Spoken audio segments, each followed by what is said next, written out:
আসসালামু আলাইকুম ওয়া রাহমাতুল্লাহি ওয়া বারাকাতুহু নাহমাদুহু ওয়া নুসাল্লি আলা রাসূলিহিল কারীম আম্মা বা'দ।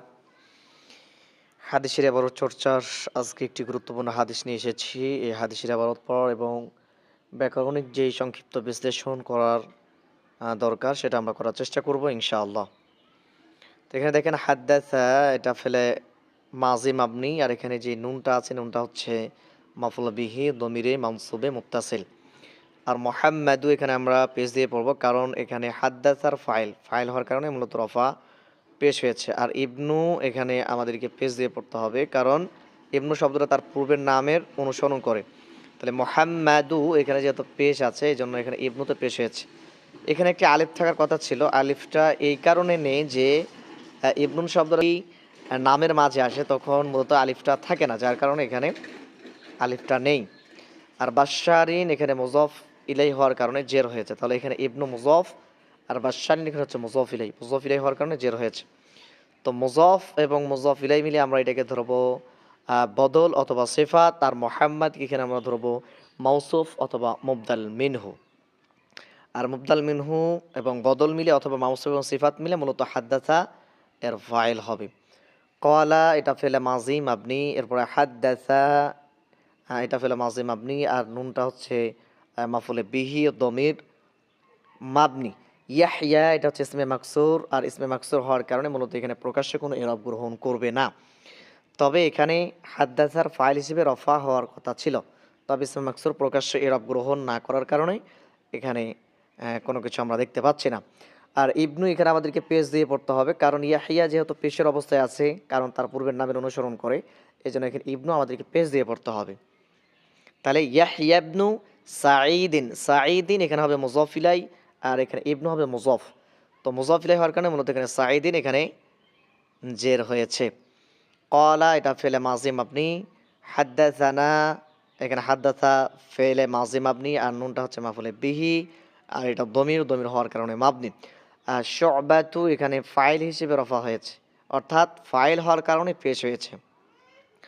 কলা এটা ফেলে মাজিম আপনি, হাদ্দাসানি এটা হাদ্দাসা এটা ফেলে মাজিম আপনি, আর এই নুনটা হচ্ছে নুনে বেকায়া, আর ইয়াটা হচ্ছে এখানে মাফুলে বিহি মাবনি।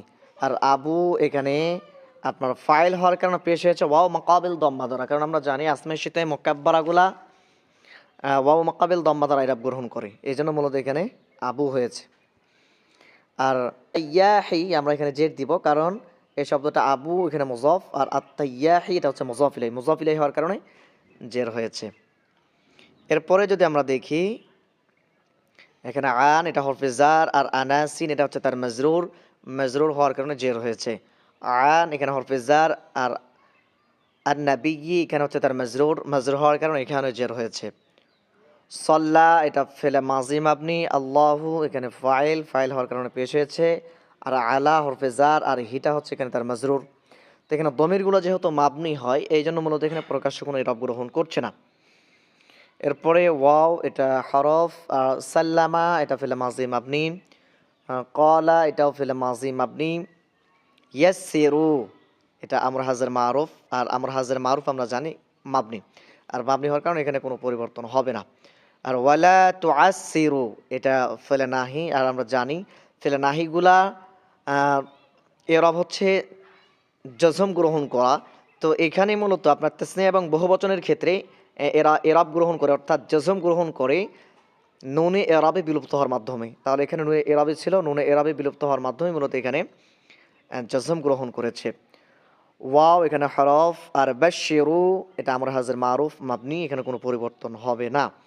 ওয়াও এখানে হরফাত, আর ওয়ালা তুনাফিরু এটা হচ্ছে ফেলে নাহি, আর ফেলে নাহি যেহেতু আমরা পড়লাম পূর্বে একটা যে তুআসসিরু যেভাবে আমরা বিশ্লেষণ করলাম ঠিক সেইভাবে যে নুনে এরাবে বিলুপ্ত হওয়ার মাধ্যমে জজম গ্রহণ করেছে।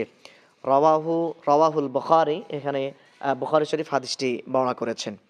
তো এই ছিল মূলত হাদিসের সারসংক্ষেপ আলোচনা। যদি আমরা অর্থের দিকে দেখি যে আল্লাহ নবী সাল্লাল্লাহু আলাইহি ওয়াসাল্লাম বলেছেন যে ইয়াসসিরু তোমরা সহজ করো, ওয়ালা তুআসসিরু তোমরা কঠিন করিও না, ওয়া বাশশিরু তোমরা সুসংবাদ দাও, ওয়ালা তুনাফফিরু এবং তোমরা বিরক্তি সৃষ্টি করো না।